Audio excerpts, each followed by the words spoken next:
welcome to the next episode of Wellness Eating with Amy. I appreciate all the love and support and likes and views of my last video. It really encouraged me to want to continue doing more. So this video is going to be a buffalo chicken casserole. It's very versatile and delicious. Even your kids will eat it, and it has vegetables in it. But if you didn't want to put the vegetables that I'm going to show you in it, you can always do rice. It calls for shredded chicken that I did.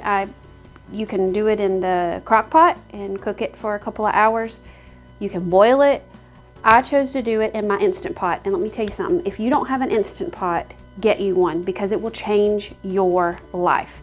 I was able to do 4 semi-frozen chicken breasts in the Instant Pot for 25 minutes.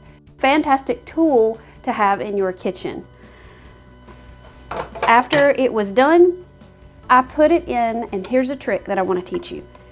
If you have a stand mixer, and even if you don't, but I am so blessed to have this amazing stand mixer.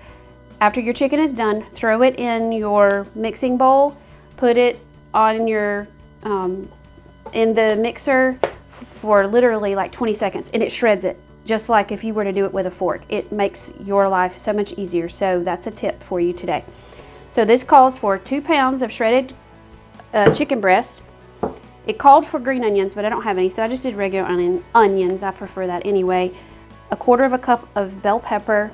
I cut these chunks big because some of my family members don't care for them, so it's easy to pick out, but I know it makes a good flavor.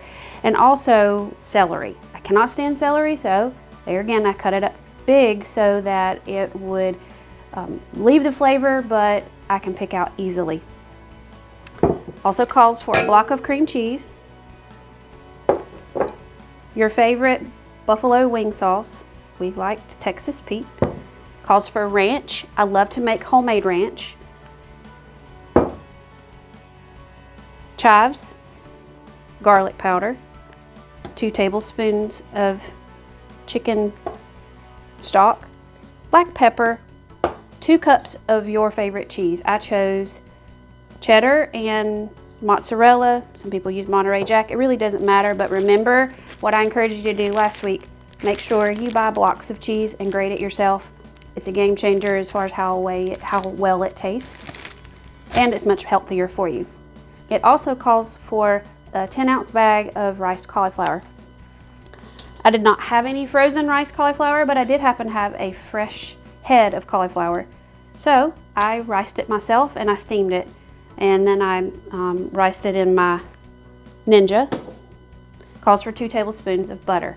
So now we're all going to put all that together. And something else I want to encourage you to do, if you haven't done it up until now, when you have a recipe and you need to follow it, I would suggest get out everything that you need, measure it out, and then put it all together. It makes your life in the kitchen so much easier. You're not frustrated. You don't leave things out. And it's all sitting right there in front of you. And your time to cook will take so much less time. We're going to preheat the oven to 400 degrees and then put all of this together. All right, so we're going to start with 2 tablespoons of butter in a skillet and let that melt.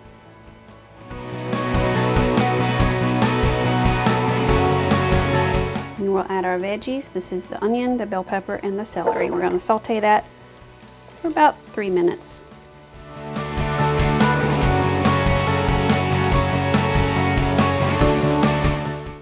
It's been about 3 minutes with the veggies, and now we're going to add the riced cauliflower.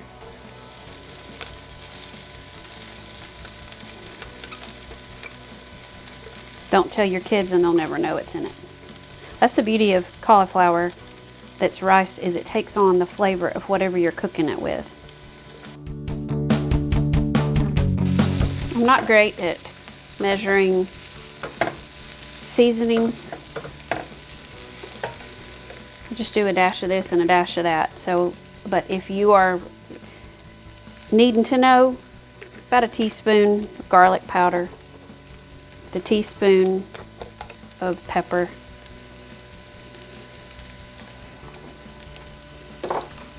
teaspoon of the chives. You could substitute that. Actually, this is a substitute for green onions, if I'm being honest.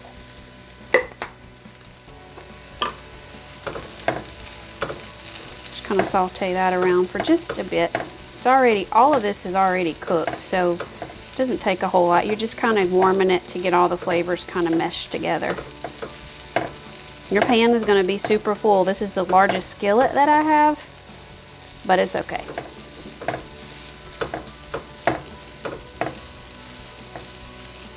Next, we're going to add the chicken broth. That's from my Instant Pot, the broth that the chicken that I cooked in it created.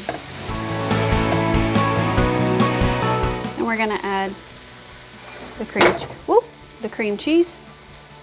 It's already softened, so it makes it easier to kind of melt or melt in your pan.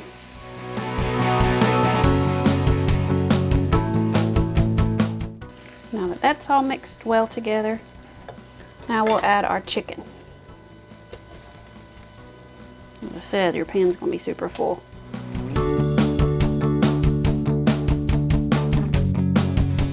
Oh, you're going to cook this in a 9x13 casserole dish, by the way. And get all this mixed well together. Then we're going to add our ranch dressing. Calls for about a half a cup. I'll probably end up doing about a whole cup because who doesn't like ranch, right?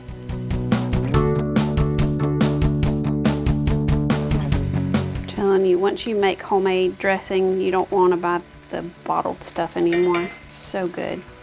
Better for you too. Doesn't have all those preservatives.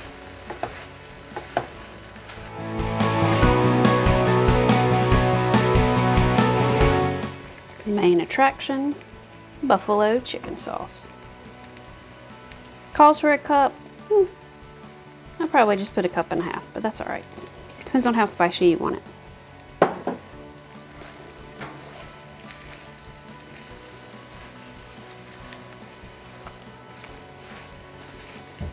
My family loves it, so that's why I was a little liberal with it.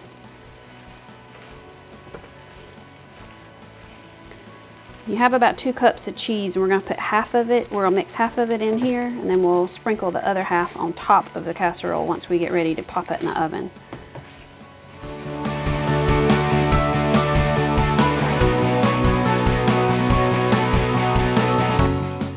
Okay. It's ready to go in your casserole dish. Gonna want to liberally spray it so it doesn't stick.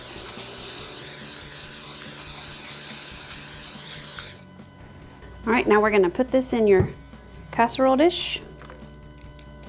Spread it evenly. And this literally does not take long at all in the oven because, as I said, everything is cooked. You just want it to have the cheese melted on top and it kind of bubbly. So it's just gonna go in the oven for about 15 minutes. You can even hit the broil the last 3 just to make the cheese extra bubbly. Again, this is mozzarella and cheddar. Cup is in it, and then a cup is being sprinkled on the top.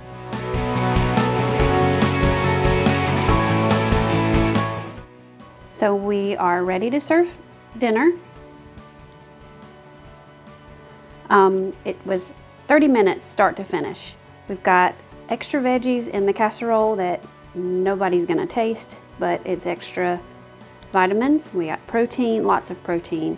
And then I added some roasted broccoli just for extra greenery. I did do some French fries for the kids in the air fryer, so they wanted that extra, and that's fine by me. A lot of times we'll throw in a side salad of whatever I have, lettuce, pepper, tomatoes, whatever you choose, but it's a great feeling, easy meal. Start to finish, 30 minutes.